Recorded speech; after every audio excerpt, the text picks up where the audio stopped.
Each of my grandparents had a strikingly different story. So my last name is Hall. The Hall family seems to have emigrated from England to the New World, as it was, the colonies, in the 1600s. So a Richard Hall, which coincidentally is the name of one of my uncles, not that we knew it was a historic family name, apparently came here in the 1650s. And my grandfather's family lived in the New England area, and they just settled down and they stayed there for generation upon generation. Now, he married a woman named Rosalie Hayhurst, whose background couldn't have really been more different because she was Boston Irish.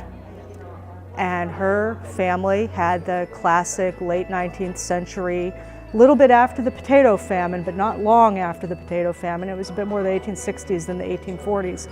But fleeing Ireland and coming and settling into the Boston Irish ethnic enclave. So my grandmother's childhood in Boston was actually a very colorful time there. It was when John F. Kennedy's grandfather, Honey Fitz they called him, was the mayor, and another big Boston Irish figure, James Curley. Kind of sketchy, but very popular among his people, and so she was living in that, Boston ruled by this flamboyant political scene, and really interesting. Whenever she would tell me about it, I was like, wow, that was real, that happened. And the way that they got together was he was in the military. And so they married and ended up working their way military base by base from Connecticut to South Carolina to ultimately in Tennessee, which is where my dad was living when he met my mom. They also met through the Army. And my mother, on her father's side of the family, she's Italian, pure Italian, from the region of Abruzzi, which isn't particularly well known. It's in central Italy, and not a big tourist area, not particularly well known for, architecture or anything like that. And so it was a little town called Palmoli, and my great-grandfather came over on a ship in 1908 by himself, leaving his wife and child behind. And after 3 years, he sent for them. And they came over in 1911 through Ellis Island, which is where I was able to find pictures of the ships in question. I found their names in the register. And then they settled down in Bridgeport, Pennsylvania, had a very large family, including my grandfather, who was a twin. And when they were born, the family wanted to name the children Dominic and Nicholas. And their priest told them, you can't name them that. You call them Henry and Harry. Those are good American names. Which always struck me as weird because Harry is a nickname for Henry, so that just seemed very silly to me.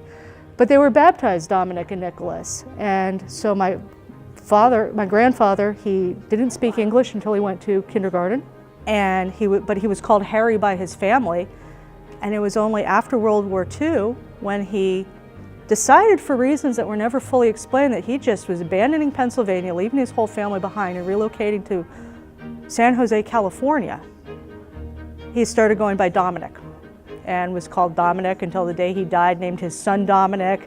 And so I always appreciated that Grandpa looked at this, treatment that he got and said, no, I'm not doing that, and my kids aren't doing that.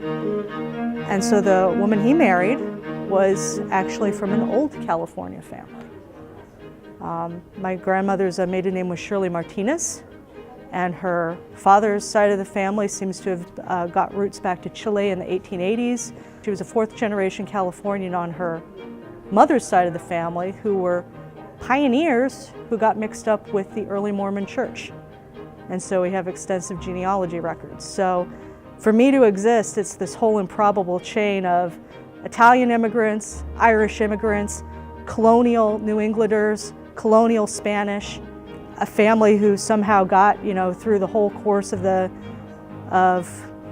US all the way to California in the 1900s. So I feel lucky to exist.